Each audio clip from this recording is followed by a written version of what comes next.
Good morning.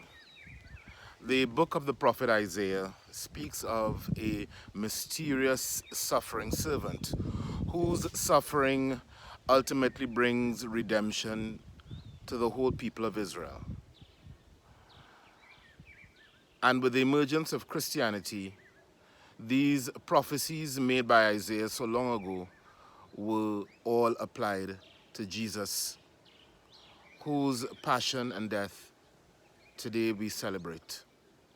And so this morning I thought that instead of a daily psalm, I would read for you the first reading from the solemn commemoration of the Lord's Passion, which is one of the songs of the suffering servant. See, my servant will prosper. He shall be lifted up, exalted, rise to great heights.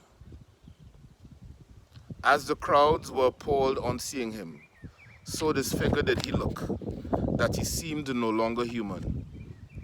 So will the crowds be astonished at him, and kings stand speechless before him.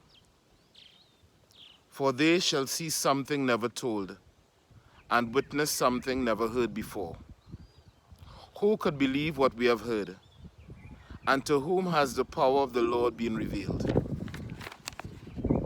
Like a sapling, he grew up in front of us, like a root in arid ground. Without beauty, without majesty we saw him.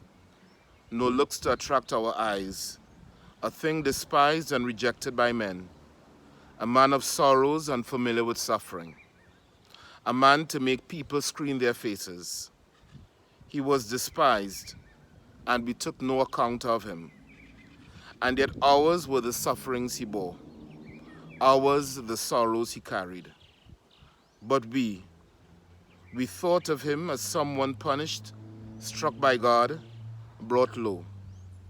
Yet he was pierced through for our faults, crushed for our sins. On him lies a punishment that brings us peace, and through his wounds we are healed. We had all gone astray like sheep, each taking his own way, and the Lord burdened him with the sins of all of us. Harshly dealt with, he bore it humbly. He never opened his mouth.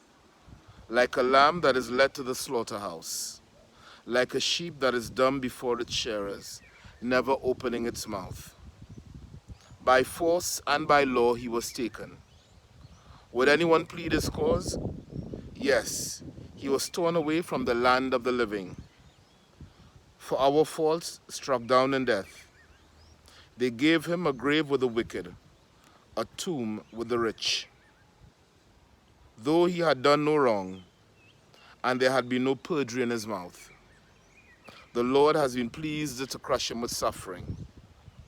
If he offers his life in atonement, he shall see his heirs. He shall have a long life, and through him what the Lord wishes will be done. His soul's anguish over, he shall see the light and be content. By his sufferings shall my servant justify many, taking their faults on himself. Hence I will grant whole hordes for his tribute. He shall divide the spoil with the mighty, for surrendering himself to death and letting himself be taken for a sinner.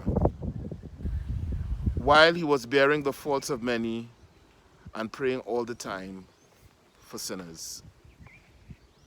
The word of the Lord. Have a great Good Friday.